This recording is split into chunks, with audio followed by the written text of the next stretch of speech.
Ah, eh ben, c'est super. Et donc, aujourd'hui, on a un gros morceau à voir.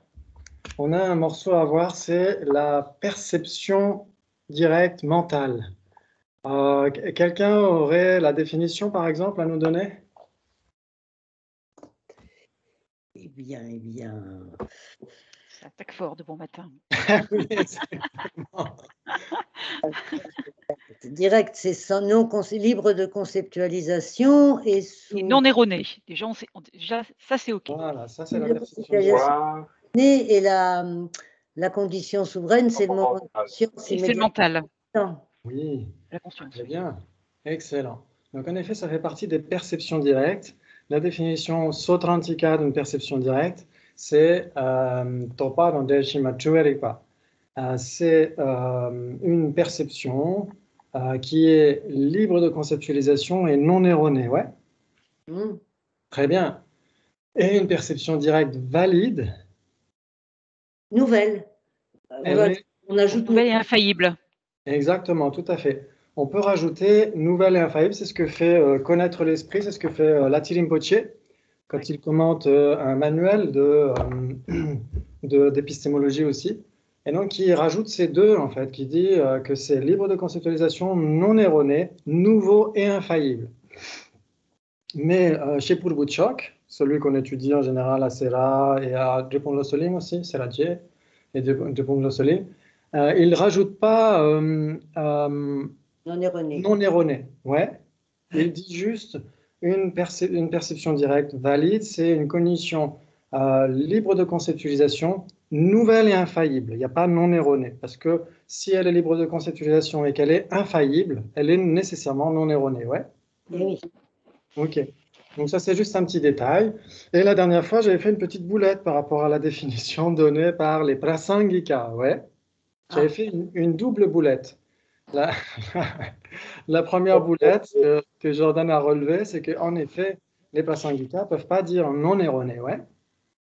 Ah oui, parce que tant qu'on n'a pas réalisé la sagesse du non-soi, de toute façon, c'est une conscience erronée. Oui. Tout à fait. Tant qu'on n'a pas une sagesse directe du non-soi. Ouais. Ouais. Exactement, tout à fait. Une sagesse directe de la vacuité. Exactement. Parce que les sagesses conceptuelles de la vacuité restent erronées puisqu'elles sont conceptuelles. Ouais. C'est bon. Très bien. OK. Et en plus, les Prasangika ne peuvent pas dire libre de conceptualisation non plus. Donc ça, on le verra tout à l'heure. J'ai préparé un petit truc vite fait, un petit amuse-bouche qu'on verra en fait à la fin du repas.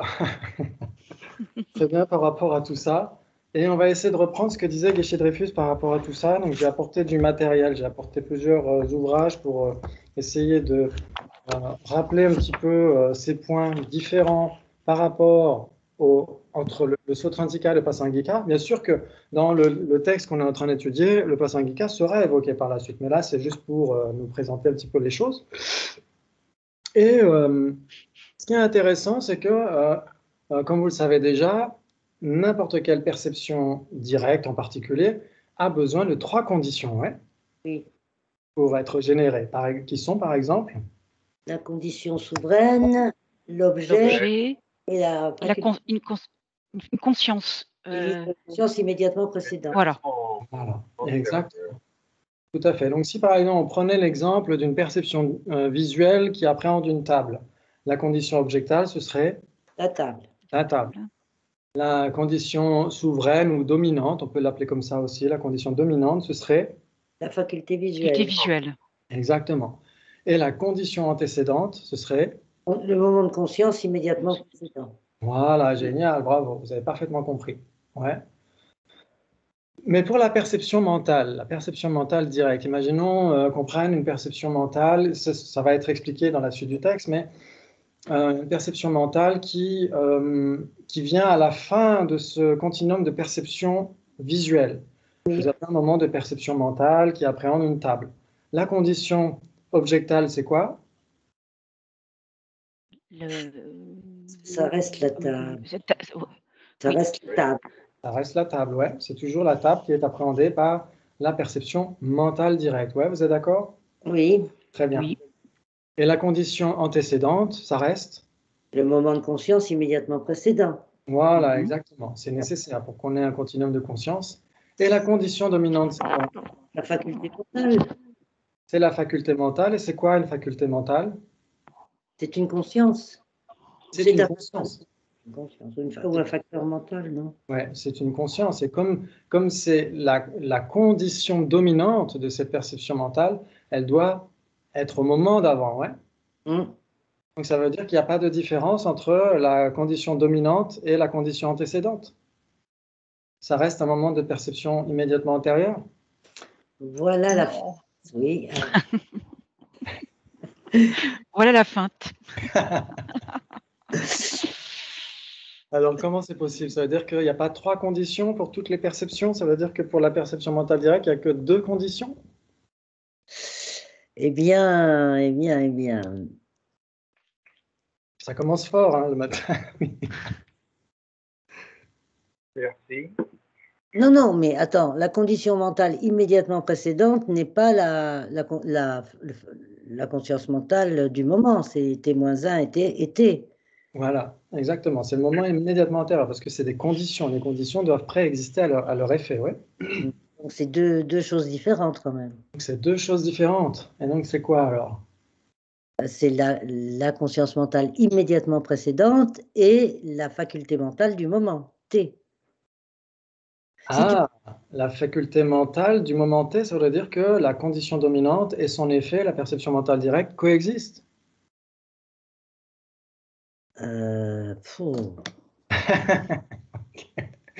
Ok, donc en fait, on est obligé de dire qu'en fait, la condition dominante d'une perception mentale directe, c'est n'importe quel instant de conscience immédiatement antérieur. Ça peut être une conscience visuelle, conscience auditive, olfactive, etc. Et c'est le moment immédiatement antérieur. Donc c'est aussi la condition antécédente.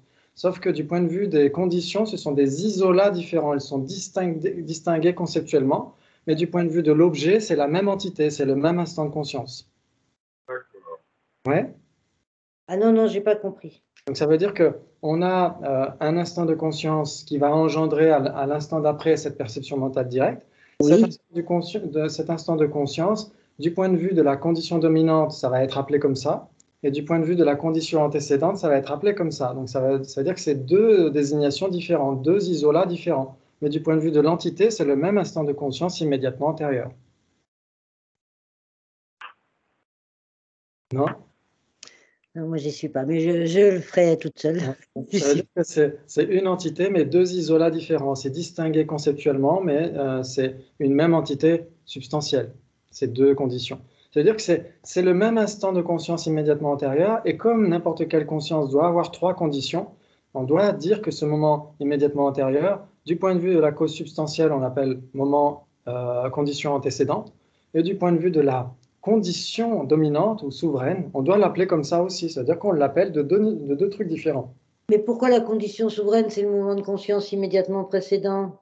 Qu'est-ce que ça pourrait être d'autre en fait? La conscience mentale, la faculté mentale. Et cette faculté mentale, elle existe quand par rapport à la perception mentale directe? Et la faculté visuelle, elle existe quand par rapport à la... Oui. Ah oui, elle est à l'instant T-1, c'est ça que tu veux dire? Exactement, juste avant. Oui, j'ai compris. Ok. Donc ça veut dire qu'à l'instant T-1, le moment de conscience qui est à l'instant T-1 est à la fois une condition antécédente et à la fois une condition dominante. D'accord. Et du point de vue de l'entité, c'est le même instant de conscience. C'est une même entité, 2 isolats différents, ouais. On en reparlera, c'est pas très grave. Très bien. Donc on arrive à la page 85, je crois, non? Semble-t-il, ouais. Très bien, donc on avait corrigé en bas de la page 84, on avait corrigé cette petite coquille, la perception a accès indirectement au Swalakshana, ouais, c'est la conception. Hein? Oui, très bien. Oui. Ok, et donc on est passé normalement à la page 85, au 2e paragraphe. Nous allons reprendre nos 4 perceptions, parce qu'on est toujours chez les Sautrantika, il y a 4 types de perceptions directes, sensorielle, mentale, auto-cognitive et yogique, ouais. Très bien. La première perception est la perception sensorielle qui dépend plus directement de la base sensorielle, le support physique sensoriel, l'un des 5 sens. on avait déjà commencé à parler de la perception mentale qui ne dépend pas des sens matériels, mais qui dépend uniquement du sens mental, donc de la faculté mentale. Ouais.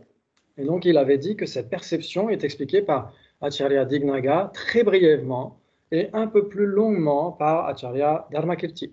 Mais elle reste néanmoins mystérieuse.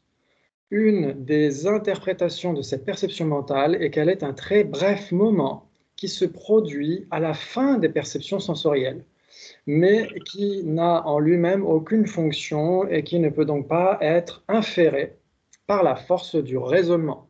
Il ne peut pas être perçu directement et ne peut donc être établi que sur la base d'un témoignage scriptural. C'est ce qu'on avait vu précédemment pour les phénomènes extrêmement cachés. On a besoin d'une inférence qui se fonde sur les Écritures, et ces Écritures doivent échapper à 3 types de contradictions. Ouais, on en avait parlé la dernière fois, je crois, ou la fois d'avant. Très bien. Et donc, c'est là où Lati Rinpoche entre un petit peu plus dans les détails quand il en parle d'en connaître l'esprit. Donc, je ne sais pas si vous avez le livre, il est vraiment super. Et là, s'il est épuisé pour l'instant. Il est épuisé, ouais, c'est dommage. Ouais. Donc, j'espère qu'il y aura une réédition. Et donc, c'est à la page 86. Et donc, justement, il parle de cette faculté mentale qui est n'importe quelle des 6 consciences qui a précédé la cognition en question. Et donc, ça veut dire que cette faculté mentale pour une perception mentale directe est non seulement sa condition dominante, mais aussi sa condition antécédente. Très bien. Lorsque les perceptions directes mentales, là c'est le manuel de Geshe Jampel Sampel qui parle, qui dit lorsque les perceptions directes mentales sont divisées, elles sont au nombre de 2, celles qui sont et celles qui ne sont pas indiquées en cette occasion. Donc indiquées en cette occasion, ça veut dire celles que les sutras mentionnent. Et donc c'est pourquoi dans le commentaire de Lati Rinpoche, il dit le sutra, donc les sutras ou le sutra en général, dit les consciences des formes sont de 2 sortes, celles qui dépendent de l'œil et celles qui dépendent de l'esprit.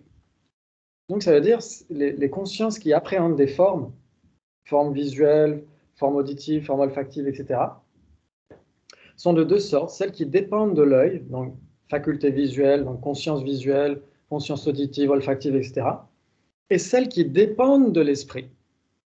Et là, ça sous-entend qu'on est en train de parler de la perception mentale directe. Mais ce n'est pas clairement mentionné dans les sutras. Donc, ce que dit le commentaire de Lati Rinpoche, il dit celles qui dépendent de l'œil réfèrent, au pluriel, aux consciences sensorielles, à savoir aux consciences de la condition souveraine ou dominante est une faculté sensorielle physique. Donc ça, c'est facile. Dans ce cas, l'œil.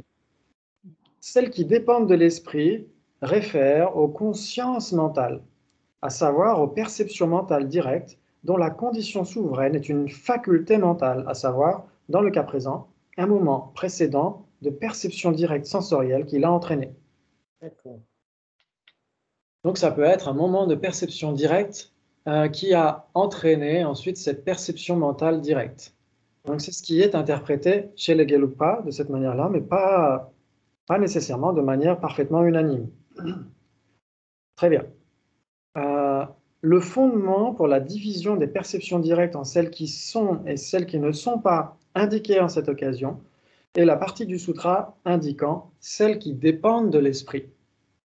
Donc c'est pourquoi les perceptions directes indiquées en cette occasion sont celles qui sont occasionnées par les perceptions directes sensorielles qui appréhendent l'un des 5 objets des sens, forme, son, odeur, goût et objets tangibles. Donc c'est ce que interprètent les épistémologues bouddhistes. Ils disent voilà le sutra, le Bouddha dit dans les sutras, il y a des perceptions qui sont certaines dépendent de l'œil ou des facultés sensorielles et certaines dépendent de l'esprit. C'est là où on a la source scripturale de cette mention des perceptions directes mentales. Ouais, ça vous parle? Oui, oui. Et là, ça va se compliquer. Les perceptions directes mentales qui ne sont pas indiquées en cette occasion, en fait, c'est les clairvoyances. Voilà, oui. Je crois qu'une fois précédente, j'avais interverti les deux, indiquées en cette occasion, pas indiquées en cette occasion. Celles qui ne sont pas indiquées littéralement dans cette partie du sutra sont les clairvoyances. Donc là, c'est plus simple. Les clairvoyances, c'est engendré par un état méditatif, quelqu'un qui développe shamatha, la concentration en un point, etc., a une focalisation telle que son esprit peut percevoir des choses qui habituellement sont imperceptibles. Et certaines personnes qui ont des facultés plus aiguisées que d'autres, peut-être dues à des empreintes issues d'un développement assez proche dans le passé de ces concentrations. C'est certainement possible. Très bien. Donc ça, c'est les clairvoyances, mais ce n'est pas ce qui nous intéresse ici. Très bien. Donc celles qui ne sont pas indiquées en cette occasion sont occasionnées par des états méditatifs. Donc c'est ce qu'il dit. Très bien. Comme par exemple, les personnes qui sont dans l'état intermédiaire ont certains types de clairvoyance, peuvent percevoir des objets grossiers, etc., etc. Là, ce qui va nous intéresser, c'est la perception mentale directe. Très bien.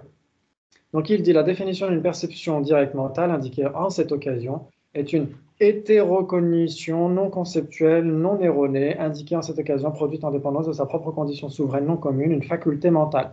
Donc, il dit hétérocognition, Shenrik, en tibétain, pour la distinguer de l'autocognition.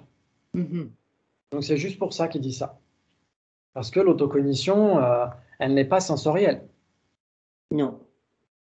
Elle n'est pas sensorielle. Parce que si elle était sensorielle, il n'y aurait pas besoin de distinguer 4 types de perceptions directes. Sensorielle, mentale, autocognitive et yogique. Ouais, vous êtes d'accord? Oui, oui. Donc, c'est-à-dire que l'autocognition, elle est séparée des sensorielles. Très bien. OK. Donc, les perceptions directes mentales indiquées en cette occasion prennent pour objet seulement l'un des 5 objets des sens. C'est-à-dire que ce sont des perceptions mentales qui appréhendent des tables, des sons, des saveurs, etc., etc. Ouais? Très bien. Les perceptions directes mentales qui prennent pour objet des phénomènes, dans le sens précis ici de ces choses qui sont uniquement objets des consciences mentales, telles que l'impermanence subtile, etc., sont des perceptions directes yogiques et ne sont donc pas des perceptions directes mentales indiquées en cette occasion. Donc c'est là où on fait la distinction. Une perception mentale directe n'est pas une autocognition. Une perception mentale directe indiquée en cette occasion n'est pas une perception yogique. Ouais. Donc c'est vraiment quelque chose de spécifique. C'est vraiment quelque chose qui a une place à part dans ces différents types de perceptions. Et là, il y a tout un commentaire très très intéressant que je vous conseille aussi dans Connaître l'esprit de la Téléphotie, aux pages 88, 89, 90, etc., qui mentionne différents points de vue par rapport à ce moment de perception mentale directe. Est-ce qu'il est consécutif à une perception sensorielle? Est-ce qu'il est simultané à une perception sensorielle? Ou est-ce qu'il alterne avec une perception sensorielle? Et là, c'est très intéressant, tous ces développements qui sont donnés. Très bien, mais je ne vais pas rentrer dans les détails. Hélas. Très bien. Donc, la perception mentale directe, comme vous l'avez vu, la définition, c'est quoi? C'est donc une cognition libre de conceptualisation et non erronée qui naît en dépendance de sa propre condition dominante non commune, une faculté mentale. Ouais? Oui. Très bien. OK. Très bien. Et donc, on va essayer de voir ce que dit Geshe-Dreyfus. Est-ce que c'est clair pour tout le monde ce que ça veut dire, cette perception mentale? Oui. Oui. Ouais, très bien. OK. Et donc là, il va en parler, et c'est très intéressant. OK.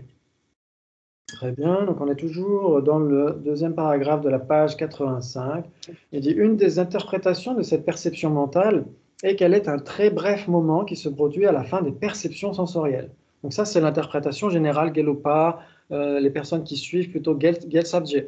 Gelugje ne sera pas nécessairement d'accord, mais Gyaltsabje, ce sera son point de vue principal, et la plupart des Gelugpa vont suivre ce qu'il dit.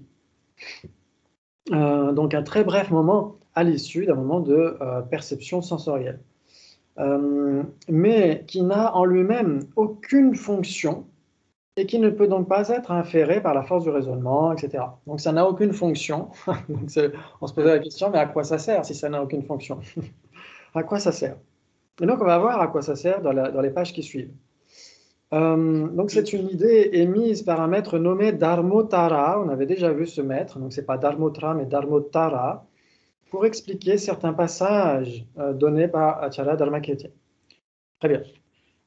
Une autre idée qui apparaît intéressante au premier abord, mais qui semble avoir de la peine à aller très loin, c'est qu'à la fin de chaque perception sensorielle, il faut une perception mentale qui ensuite se transforme en conscience conceptuelle. Parce que les concepts, ils se forment où? Dans les consciences sensorielles? Non, dans les consciences mentales. Non. Dans les consciences mentales, ouais, exactement, tout à fait. Et donc, c'est une autre idée proposée dans le cadre de la tradition bouddhique indienne pour expliquer la perception mentale. Ça veut dire que c'est un moment de charnière après la perception sensorielle et avant la conscience conceptuelle. C'est-à-dire qu'on voit une table et ensuite on va avoir une perception mentale directe de la table. Cette perception directe mentale de la table va laisser place ensuite à une conception. Tiens, c'est une table, tiens, c'est une jolie table, tiens, elle est orange, etc., etc. Donc ça, c'est une première idée pour expliquer pourquoi il y a ce moment de perception directe mentale. Très bien. Il dit, mais il n'est pas tout à fait évident de comprendre pourquoi il faut tout d'abord une perception mentale qui ensuite se transforme en perception conceptuelle, enfin en cognition conceptuelle. Il n'est pas sûr que l'idée d'un échelon intermédiaire entre les sens et la conception aide vraiment à comprendre les choses. Parce que c'est ce qu'on se disait la dernière fois. On peut très bien voir une table et penser à la table en même temps. Ouais. Oui, enfin, on ne sait pas si c'est vraiment en même temps d'ailleurs. Hein. Si, par exemple, si par exemple vous voyez la table, vous la regardez, vous regardez la table qui est devant vous, ou votre ordinateur, ou ce que vous voulez, et vous pouvez avoir tout un train de pensée, de jugement par rapport à cet objet. Oui, tout à fait. C'est une jolie table, tiens, j'aimerais bien la changer, j'en ai vu une jolie dans un magasin, etc., etc. Non? Oui, oui. Et vous avez quand même ce continuum de perception sensorielle. Vous ne quittez pas l'objet des yeux, en fait. Donc ça veut dire qu'il est possible d'avoir des consciences différentes en même temps et ayant des objets différents. Ouais. Et on peut même avoir le même objet. Ça veut dire qu'on peut avoir le même objet d'engagement. La table sera l'objet d'engagement de la perception directe visuelle et sera aussi l'objet d'engagement de la conceptualisation. Tiens, cette table est jolie, etc. Ouais. Très bien.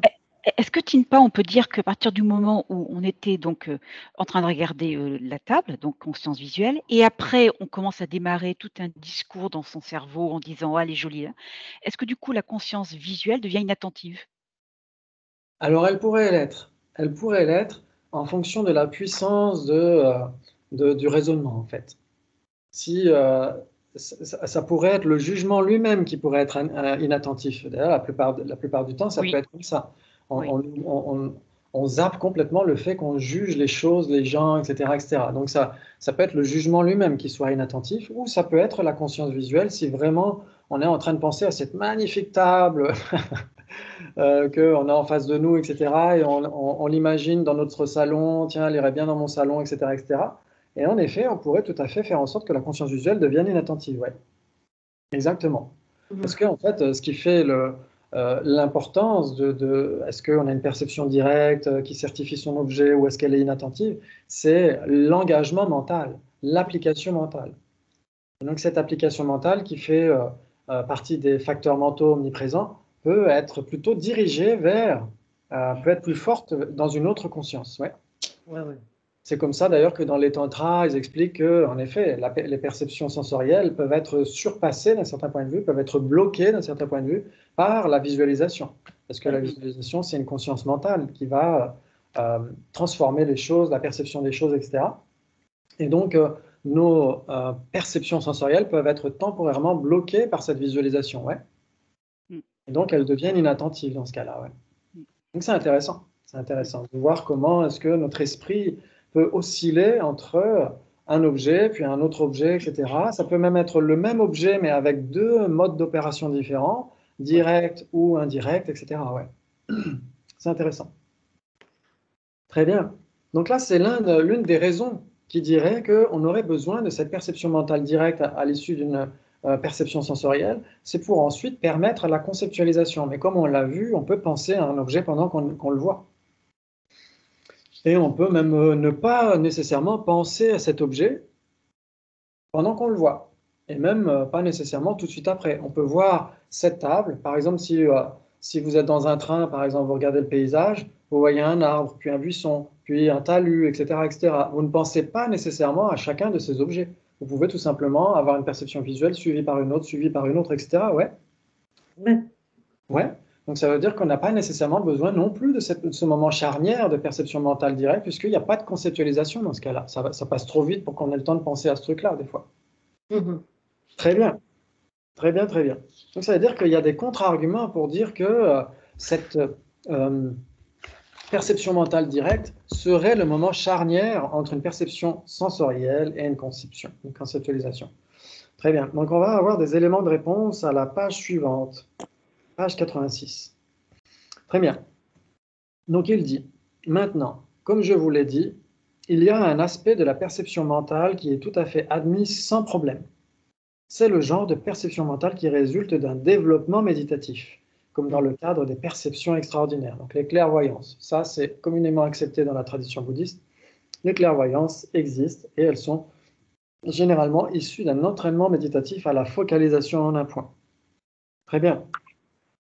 Donc, c'est le cas des perceptions mentales qui existent chez les êtres ordinaires. Ça veut dire qu'il n'y a pas besoin d'être un arya, une personne qui a réalisé la vacuité ou le non-soi, pour avoir des clairvoyances. Ouais.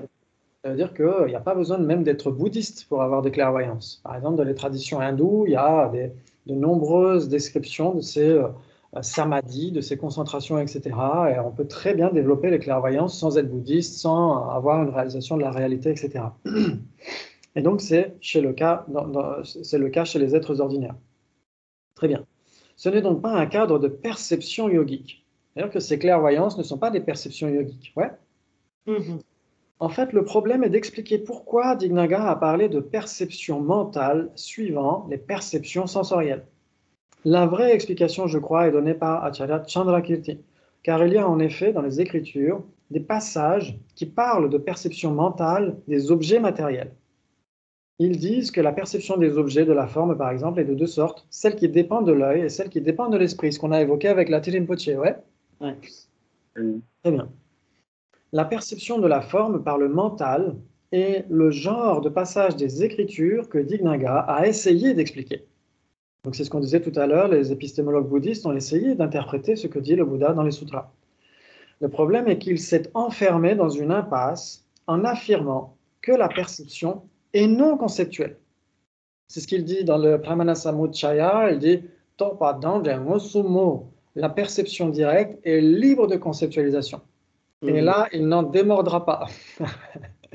Et Acharya Dharmakirti va en rajouter une couche, il va dire Topa Dandeshi Matruverikpa. Il va dire que c'est une cognition libre de conceptualisation et non erronée. Et donc, ça veut dire que les épistémologues qui interprètent le Sotrantika vont dire une perception directe est nécessairement libre de conceptualisation. Ça, c'est en réaction au Neyayika.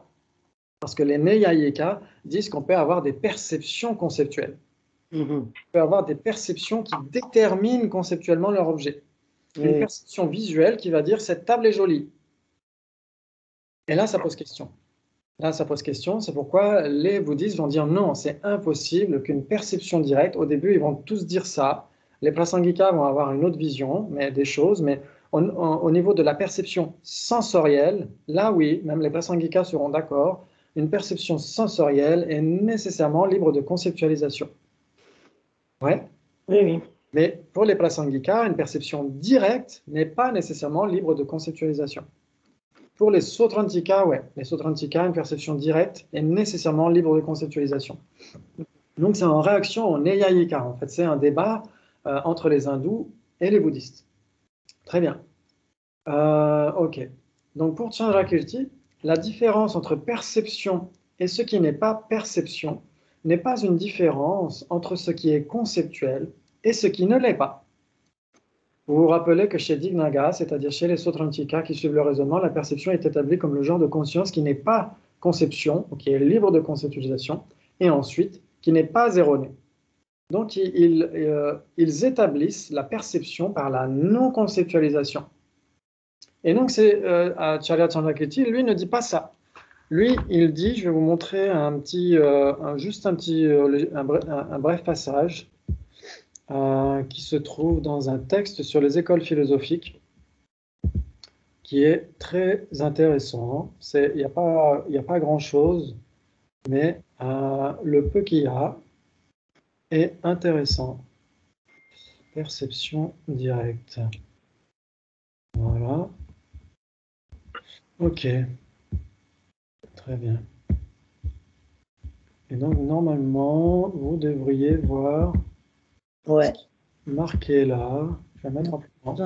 Donc, c'est le commentaire fragmenté de la guirlande des vues philosophiques. La guirlande des vues philosophiques, c'est de Kunchok Jime Wangbo, qui est surtout mis à l'honneur à Jebung Gomang, mais qui est aussi commenté par d'autres maîtres. Par exemple, le vénérable Geshe Damdul, quand il commente les écoles philosophiques, c'est à partir de ce texte-là, qui est vraiment super. Et à un moment donné, on parle de la perception directe, valide, chez les Prasangika.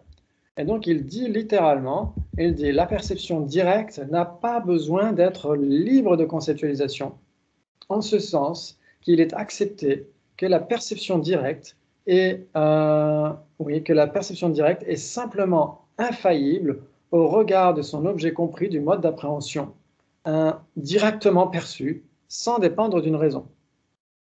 Ok. Donc ça veut dire quoi? Ça veut dire que chez les Sautrantika, on avait dit la perception directe est nécessairement libre de conceptualisation et non erronée. Et en effet, Jordan avait dit chez les Prasangika, il n'y a que les perceptions directes de la vacuité qui sont non erronées. Donc tout le reste est nécessairement erroné. Et donc c'est pourquoi les Prasangika ne peuvent pas mettre non erroné, en effet. Et non seulement ils ne mettent pas ça, mais en plus ils ne mettent pas libre de conceptualisation. Donc c'est ça que ça veut dire. Ça veut dire qu'une perception directe est simplement infaillible, ou j'aurais tendance à dire une perception directe valide pour les Prasangika, est simplement infaillible au regard de son objet compris. Donc l'objet compris, c'est l'objet de compréhension, c'est pareil. Et c'est pareil que l'objet du mode d'appréhension. Mais là, ils en ont mis une bonne couche en disant les deux en même temps.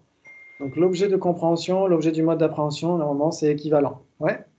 Donc là, ils l'ont mis en même temps. Donc c'est pour ça, pour traduire, il faut mettre son objet compris du mode d'appréhension.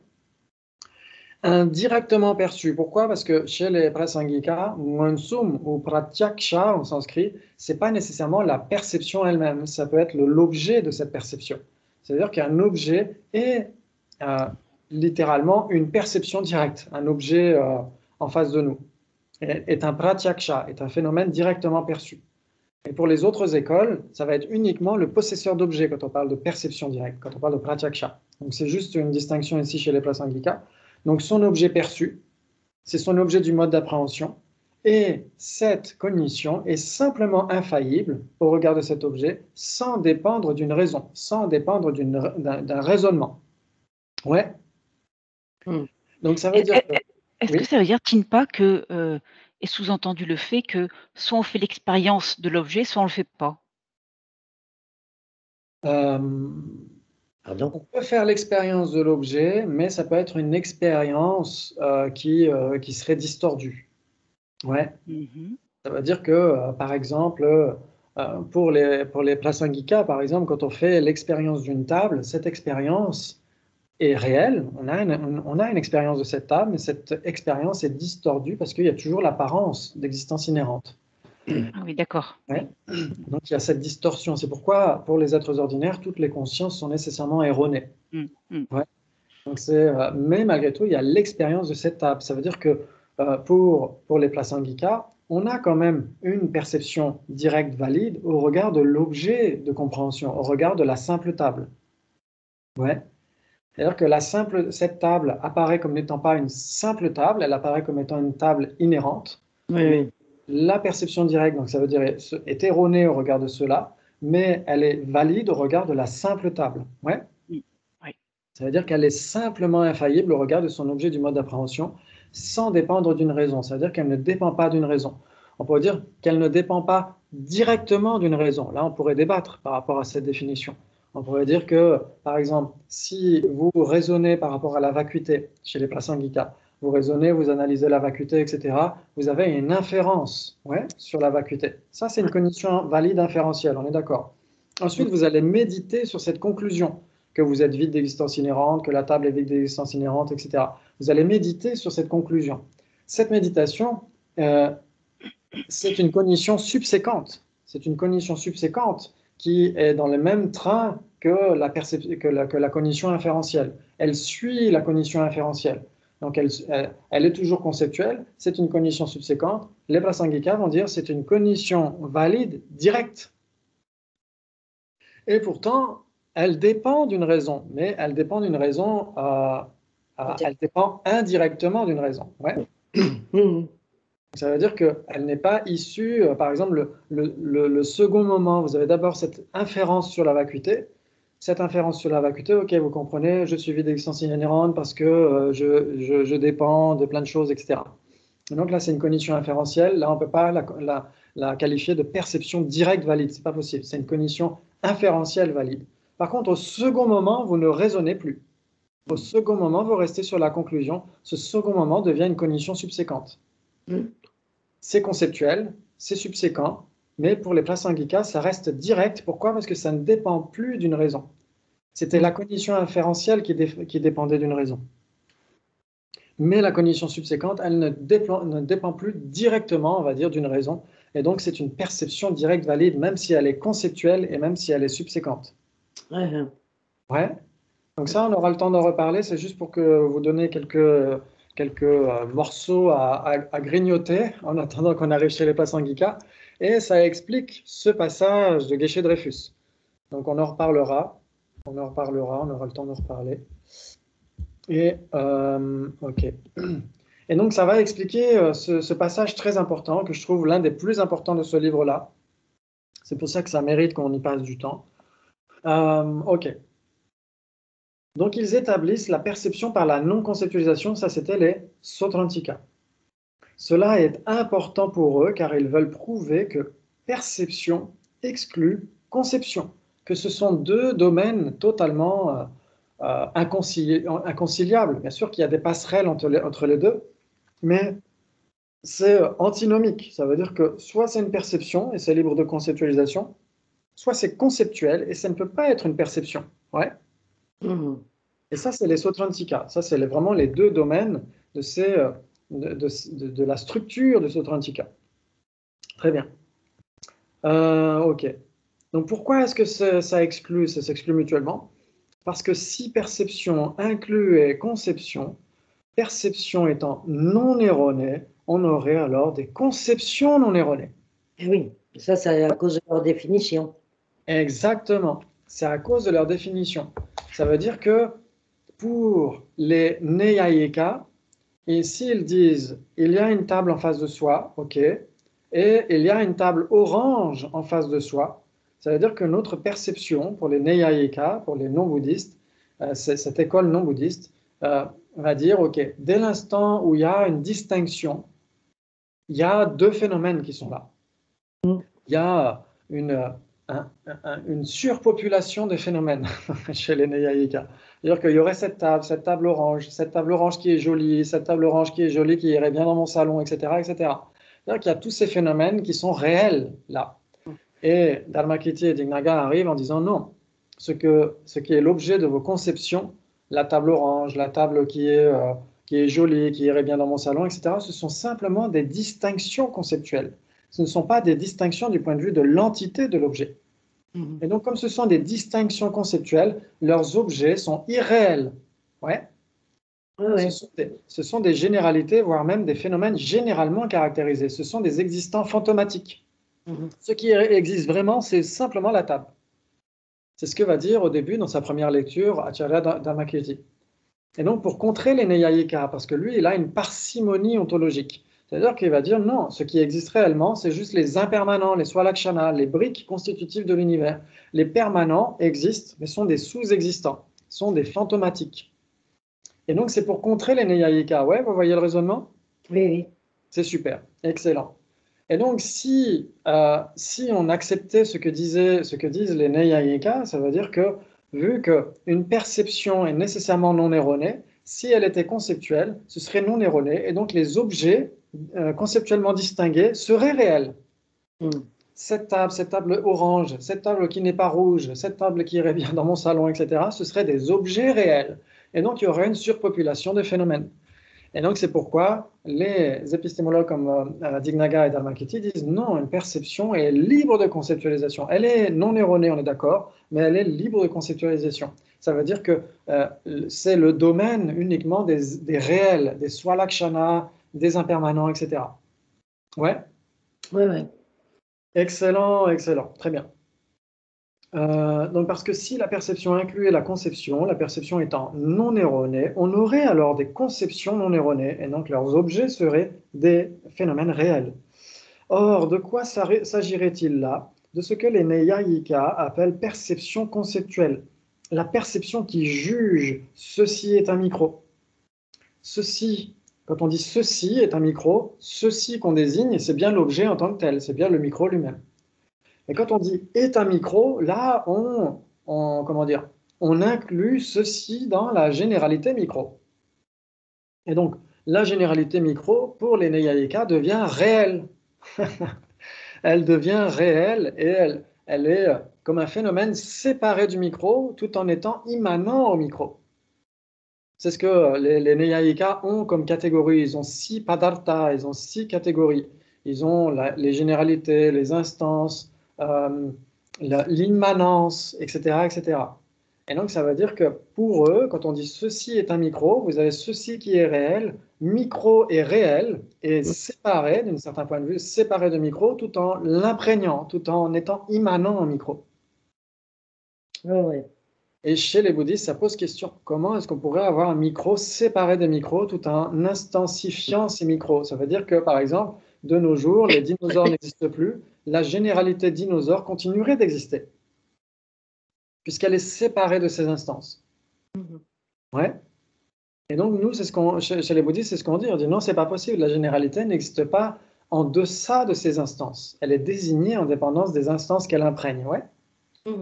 Et ça aidera bien sûr à comprendre le prasangika. Quand on dit un phénomène est simplement désigné en dépendance de quelque chose, si on comprend bien les généralités, comment elles sont désignées par rapport à leurs instances du point de vue Sautrantika, on comprendra d'autant mieux l'existence conventionnelle des prasangika.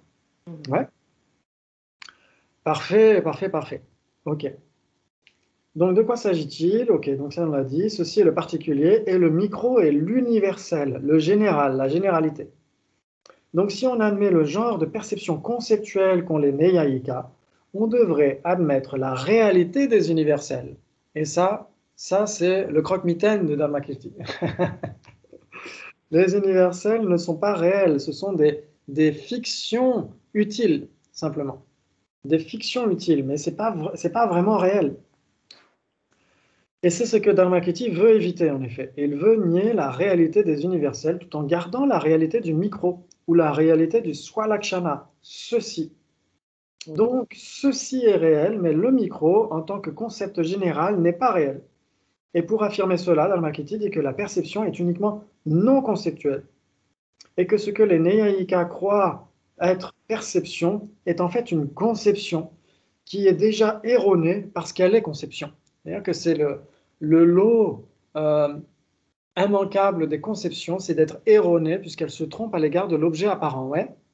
Oui. Vous êtes d'accord là-dessus? Ça veut dire qu'on avait vu que la définition du concept de vase, c'est ce facteur de surimposition qui apparaît à la conscience conceptuelle qu'il appréhende comme étant ce vase, tout en n'étant pas un vase. Ouais. Donc ça veut dire que quand on pense à une table, l'objet apparent de la conscience conceptuelle semble être une table, mais n'est pas une table. Et donc forcément, c'est là où il y a cette distorsion. Ça ne veut pas dire qu'on saisisse ce reflet conceptuel comme étant une table, sinon ce serait une cognition complètement fausse. On serait complètement à côté de la plaque, ouais.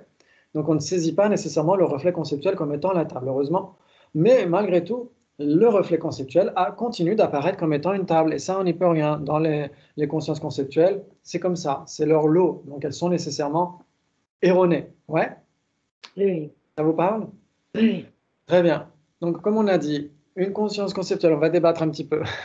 Une conscience conceptuelle est nécessairement erronée. Vous êtes d'accord? Nécessairement erroné, mais dans le truc que tu as, est-ce que infaillible veut dire quoi? Ça veut dire qu'il réalise son objet. Oui. Donc, dans la phrase que tu as fait passer, comme tu dis nécessairement erroné, est-ce que ça contredit infaillible? Alors, est-ce que ça contredit infaillible? Il y a combien de possibilités entre conscience erronée et conscience infaillible? Non, erroné, non, non erroné. Hein. Alors, combien de possibilités entre conscience non erronée et conscience infaillible? Est-ce que c'est inclusif ou pas? Alors, si c'était inclusif, si c'était Infaillible, ça veut équivalent, dire qu'il réalise son objet, ça veut dire qu'on n'aurait pas les inattentifs. D'accord. Donc, ouais, c'est embêtant, hein, ça. La question est très embêtante. oui. Donc, si on devait chercher, si on se posait la question, non erroné, ça veut dire quoi? Ça veut dire qu'il ne se trompe pas à l'égard De son objet, à part de son objet de son d'engagement objet apparent. parent, oui. C'est-à-dire, une conscience erronée, c'est c'est une conscience qui se trompe à l'égard de son objet apparent. Ouais. Apparent. Et une conscience fausse, c'est une conscience qui se trompe à l'égard de son objet d'engagement. Ouais. L'objet qu'elle est censée comprendre. Ouais. Oui. Très bien. Donc maintenant, une conscience non erronée, une conscience infaillible, il y a quand même une possibilité. Infaillible, ça veut dire qu'il réalise son objet. Ouais. Oui. Il Alors, tranche les surimpositions. l'infaillible réalise toujours son objet, mais la non erronée ne réalise pas toujours son objet. Donc la plus grande, c'est la non erronée. Donc le plus grand, c'est la non erronée. Ça veut dire que si c'est une condition infaillible, elle est nécessairement non erronée, et si elle est non erronée, elle n'est pas nécessairement infaillible. C'est ça. Ouais. Donc ça veut dire qu'une condition inférentielle est nécessairement non erronée puisqu'elle est infaillible. Oui, d'accord. Alors il y en a 4. Ok. Il y en a 4. Donc il y a 4 possibilités entre une condition non erronée et une condition infaillible. Bravo, on essaiera de le voir dans les prochains débats. Pas aujourd'hui, mais dans les prochains débats. Très bien. Excellent. Aujourd'hui, on essaiera de continuer sur les définitions et les causes, etc. On essaiera de continuer là-dessus. Très bien. OK. OK. Donc, une condition conceptuelle est nécessairement erronée? Oui. Très bien. Elle est nécessairement erronée parce que l'objet apparent de cette conscience conceptuelle est un reflet conceptuel, une représentation mentale, qui donne l'apparence d'être cet objet, mais n'est pas cet objet. Ouais. Oui, oui. Très bien. Donc, ça veut dire que la conscience conceptuelle qui pense à existant, Le sourire arrive. cette conscience Oui. conceptuelle qui pense à existant, à la généralité existant, c'est-à-dire que ce reflet conceptuel semble être existant, mais n'est pas existant. Je vais mourir. Alors,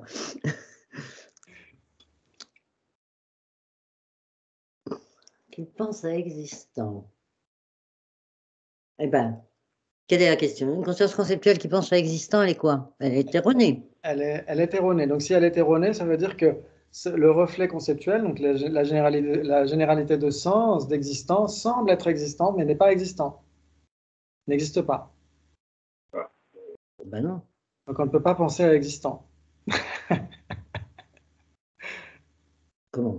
Non, je n'ai pas compris le Ça raisonnement. veut dire que si on prend la généralité de sens de table, donc ça veut dire que la généralité de sens de table apparaît à la conscience conceptuelle qui l'appréhende comme étant une table, tout en n'étant pas une table. Oui. Et donc la généralité de sens d'existant apparaît à la conscience conceptuelle qui l'appréhende comme étant existant, tout en n'étant pas existant. N'existe pas, mais semble être existant. L'image existe. Ah, donc ça veut dire qu'elle n'est pas erronée. C'est-à-dire que cette conscience conceptuelle qui pense à existant n'est pas Elle erronée. est erronée par rapport à la table. Elle est Donc erronée ça par veut dire que toutes les consciences conceptuelles ne sont pas erronées alors. Mais si, elle est erronée par rapport à la table. Oui, mais la conscience conceptuelle qui pense à existant. La généralité de sens donne l'apparence d'être existant tout en n'étant pas existant. C'est ça que ça veut dire? Mais existence, c'est déjà un concept, puisque existence, c'est tout ce qui est perçu par une cognition valide.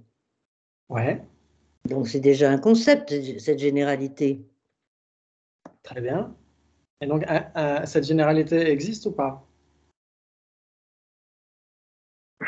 Généralité, non, elle n'est perçue que par une cognition conceptuelle, donc elle est erronée. Oui, mais La question. alors la question c'est quoi? La question c'est quand on pense à existant, la généralité existant. Ouais. Elle Est-ce que- contient tout ce qui est perçu par une cognition valide. Et donc ça veut dire que ça existe. Ça veut dire existant s'exemplifie lui-même. Existant existe. Ouais. Vous êtes d'accord? Existant existe. Les objets perçus par une cognition valide existent, oui. Très bien. Donc la généralité, l'ensemble de tous ces phénomènes observés par une cognition valide existe. Donc la généralité existant existe. Donc existant existe. Très bien. Et donc quand on pense à existant, Oui. on a la généralité de sens qui semble être existant tout en n'étant pas existant. Ben, la généralité, elle n'est pas existante. Donc là, Non. Le concept n'est pas existant. le concept n'existe pas. On ne peut pas penser à existant. Mais on peut penser à des choses qui n'ont pas de réalité dans la cognition valide, qui n'ont pas de possibilité Oui, de tout à cognition fait. valide. Mais ces généralités de sens elles-mêmes vont exister. Si on pense à corne de lapin, la généralité de sens de corne de lapin existe, ouais. Oui. Très bien. OK. Donc la généralité de sens de corne de lapin donne l'impression d'être une corne de lapin, mais n'est pas une corne de lapin. Là, ça joue. Mais la généralité de sens d'existant, ou la généralité de sens de permanent, la généralité de sens de permanent donne l'apparence d'être permanent, mais ne serait pas permanent. Donc c'est quelque chose qu'on essaiera de recreuser la prochaine fois. J'essaierai de trouver des exemples, etc. Mais c'est intéressant, pour ceux que ça intéresse. OK. Très bien. OK. Donc, ceci est réel, mais le micro, donc ceci, ce qu'on pointe du doigt, ceci est réel, mais le micro, en tant que concept général, n'est pas réel. Et pour affirmer cela, Dharmakirti dit que la perception est uniquement non conceptuelle et que ce que les Neyayika croient être perception est en fait une conception qui est déjà erronée parce qu'elle est conception. Donc, ce qui est réel, c'est ceci, et le concept général de micro n'est pas réel. Tout à fait. Ouais. C'est quelque chose qui est surajouté ou surimposé par la conscience conceptuelle. Et c'est pour cela que pour Dharmakirti et Dignaga, la perception est non conceptuelle. En effet, si la perception était conceptuelle, cela ouvrirait la porte à l'acceptation des universels réels, ce que disent les Neyayika. Et donc, pour fermer la porte à cela, Dharmakirti dit la perception ne peut pas être conceptuelle. Ouais, vous suivez le raisonnement? Oui. Très bien. Excellent. En disant cela, Dharmakirti et Dignaga se ferment d'autres portes épistémologiques et sont obligés de dire que tout ce qui est perception est non conceptuel. Ça, ils n'en démordront pas. Et à ce moment-là, lorsqu'on leur soumet des passages des Écritures, comme ceux qui soutiennent qu'il y a deux sortes de perceptions, celle qui dépend de l'œil et celle qui dépend du mental, ils se trouvent dans une impasse. Ils affirment l'existence d'une perception mentale. Maintenant, qu'est-ce qu'une perception mentale? C'est probablement quelque chose de très caché et que l'on ne peut donc connaître par soi-même, et qui, évidemment, paraît être quelque peu circulaire pour ne pas dire plus. C'est-à-dire que ça semble être un petit peu illogique de dire ça. On va dire, ok, quand le Bouddha a dit dans les sutras, il y a deux types de perception des formes, celles qui dépendent de l'œil et celles qui dépendent du mental, ils vont dire celles qui dépendent du mental, elles sont nécessairement libres de conceptualisation. Parce que si elles étaient conceptuelles, leurs objets, les irréels, les Samanya Lakshana, seraient des objets réels. Et donc ils disent non, c'est libre de conceptualisation, et donc ils sont obligés d'inventer, entre guillemets, la perception mentale directe, qui est libre de conceptualisation, et donc qui correspond tout à fait à ce que dit le Bouddha, qui dit certaines formes peuvent être appréhendées par le mental. Ouais. Ça va? Ok. Si ça va trop vite, n'hésitez pas. Hein. Ok. Ça, c'est vraiment génial parce que c'est leur porte de sortie. Ils se disent, OK, puisque une perception est nécessairement libre de conceptualisation parce qu'on n'est pas d'accord avec les Neyayika, sinon eux, ils auraient une surpopulation de phénomènes réels. Nous, on dit non, ce qui est réel, c'est uniquement l'objet apparent d'une perception directe. Et une perception directe est libre de conceptualisation. Si elle n'était pas libre de conceptualisation, ça veut dire que les irréels seraient réels et donc on serait d'accord avec les Neyayika. Et ça, ils ne veulent pas. Très bien. Et donc, ils sont obligés de dire qu'ils ne peuvent pas contredire le Bouddha quand il dit les formes dépendent de l'œil et dépendent du mental. Ils sont obligés d'accepter ce que dit le Bouddha. Le Bouddha ne se trompe pas, il est infaillible, c'est une autorité valide. Et donc, ils sont obligés d'interpréter quand le Bouddha dit ces formes qui sont appréhendées par le mental, à ce moment-là, c'est la perception mentale directe. Ça ne peut pas être quelque chose de conceptuel, etc. Contrairement à ce que vont dire les Prasangika. Très bien.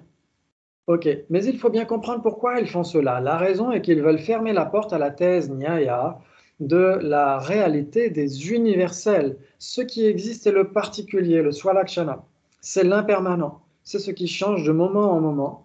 Et c'est ce qui est effectif, ce qui produit un effet. Donc ça, vous l'avez bien compris, c'est le règne de l'impermanent. Les choses générales, comme le concept de micro, cela existe, mais cela n'existe pas au même niveau que le réel ou le particulier. C'est quelque chose qui est surimposé par la conscience conceptuelle. Oui. Chandrakirti, lui, n'a pas ce problème. C'est là où on voit que les Prasangika, au bout d'un moment, ils tiennent bien la route. Chandrakirti, lui, n'a pas ce problème parce que pour lui, ceci est également irréel. Ceci, le micro, est aussi irréel que la généralité micro. Il n'y a donc pas de problème pour fermer la porte au Neyayika parce qu'il est tellement loin d'eux qu'il n'a pas besoin de se préoccuper de leur fermer la porte. Pour lui, non seulement l'universel est irréel, mais ceci est également irréel. Donc il n'y a pas le problème de dire que la perception doit être non conceptuelle. Il dit que la perception peut être conceptuelle ou non. Et ce que disent les Neyayika est vrai du point de vue de la perception simplement et faux lorsqu'ils réifient les objets de la perception. Les objets de la perception ne sont pas réels, les universels ne sont pas réels, mais le particulier non plus, le swalakshana non plus. Les deux n'existent qu'en mutuelle dépendance. Et à ce moment, pour Chandrakirti, il n'y a plus de problème. Ça veut dire que c'est là où on voit que chacune des écoles est très utile parce qu'elle nous permet de comprendre des choses plus croustillantes du point de vue de la sotériologie, l'épistémologie, etc. Donc ce que disent les Sotrantika est très très utile. Ça nous permet de comprendre ensuite les autres écoles plus avancées, ce qu'elles entendent par perception directe, conscience conceptuelle, etc. Ça pose les bases en fait, le Sotrantika. C'est très utile. Mais à un moment donné, on voit qu'il y a des failles. C'est-à-dire qu'au bout d'un moment, on entre dans des contradictions internes.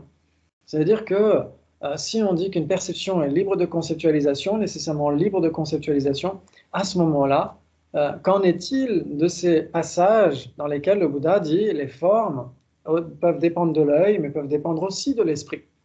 Et donc, si on est obligé d'inventer une perception mentale directe, infinitésimale, ça veut dire que comment est-ce qu'on peut le prouver? Comment est-ce qu'on peut le prouver? Parce que ce n'est pas directement évident, parce qu'on n'est pas des arias, on ne réalise pas l'impermanence subtile, etc. Pour les autres entités, on n'est pas des arias. Et on ne peut pas le prouver par le raisonnement, par le pouvoir des faits. On ne peut pas se dire, bah, il y a nécessairement ce moment de perception mentale directe, parce que ceci, parce que cela. Et donc, on est obligé de leur faire confiance. Mais ça semble être un petit peu artificiel. Tout simplement parce qu'ils veulent fermer la porte au Neyayika en disant une perception est nécessairement libre de conceptualisation, donc la perception mentale aussi. Ouais. Mm. Et les Prasangika, ils arrivent en disant non, une perception directe, comme on l'a vu tout à l'heure avec le commentaire fragmenté de Kiara, comment s'appelle, Wangchu. Et donc il dit oui, en effet, la perception directe n'a pas besoin d'être libre de conceptualisation pour les Prasangika. Ça veut dire qu'elle peut l'être et elle peut ne pas l'être. Ouais. Et donc ça veut dire que pour les Prasangika, il n'y a pas besoin de poser cette perception mentale directe. Bien sûr qu'elle est quand même évoquée, par exemple, si vous lisez les livres, la nouvelle série avec Sasanté Dalai Lama et la Vénérable Tuten Chögyön, quand Sasanté parle de la perception mentale directe, il parle tout simplement de cette faculté que nous avons d'observer nos sensations. Par exemple, si je vous demande comment allez-vous, vous allez faire un petit scan intérieur, bah tiens, comment je vais en ce moment? Est-ce que je vais plutôt bien ou est-ce que je vais plutôt mal, etc. Et donc, vous essayez d'observer votre état intérieur. C'est une perception mentale directe. Ouais. Et de ce point de vue-là, je trouve que c'est beaucoup plus cohérent que d'essayer de trouver ce moment de perception mentale directe à l'issue d'un continent de perception sensorielle qui n'a aucune fonction autre que celle de fermer la porte au Neyayika tout en commentant les sutras. Ouais? Oui. Ok, super. Très bien. Ok, donc on peut, si vous avez un peu de temps, on peut continuer encore cette page on va essayer d'arriver jusqu'à milieu de la page suivante. Maintenant, comment différencie-t-on la perception de ce qui n'est pas perception? C'est très simple. Ce qui se perçoit par l'expérience et la perception. Donc ça, c'est pour les Prasangika. Cela inclut ce que je perçois par les yeux, mais cela inclut aussi ma pensée qui dit ceci est un micro. Parce que cette pensée vient de mon expérience. Et ce qui ne se conçoit pas par expérience, mais se conçoit par le raisonnement, au moins au début, c'est l'inférence, qui, elle, est toujours conceptuelle. Ça, on est d'accord là-dessus. Dans les Prasangika, ça, c'est ce que vous trouvez aussi dans le commentaire de ce même texte sur les écoles philosophiques, le commentaire ici, dans Cutting Through Appearances. À un moment donné, il parle des Prasangika, c'est le même texte de Konchajiwa Wambo, et à la fin, il dit, quand on dit direct, perception directe, chez les Prasangika, ça veut dire quoi? Ça veut dire libre de raisonnement. Ça ne veut pas dire libre de conceptualisation, ouais. Mhm. Donc c'est là où il est en train d'en parler. Ici, il parle de la distinction qu'on fait chez les Prasangika. Très bien. Et ce qui ne se conçoit pas par l'expérience, mais se conçoit par le raisonnement, c'est l'inférence, qui, elle, est toujours conceptuelle. Ainsi, on établit les deux sortes de pramana, de cognition valide, perception et inférence, non plus sur la base d'une différenciation rigoureuse entre ce qui est conceptuel et ce qui est non conceptuel, mais simplement sur la base de ce qui est donné à l'expérience et de ce qui n'est pas donné à l'expérience et donc doit être analysé par le raisonnement, à savoir l'inférence. Donc ça, c'est quand on parle de au début, comment est-ce qu'on a accès à quelque chose? Par exemple, l'impermanence subtile. L'impermanence subtile, elle finit par être un objet d'une expérience, vous êtes d'accord? Chez le yogi. Voilà.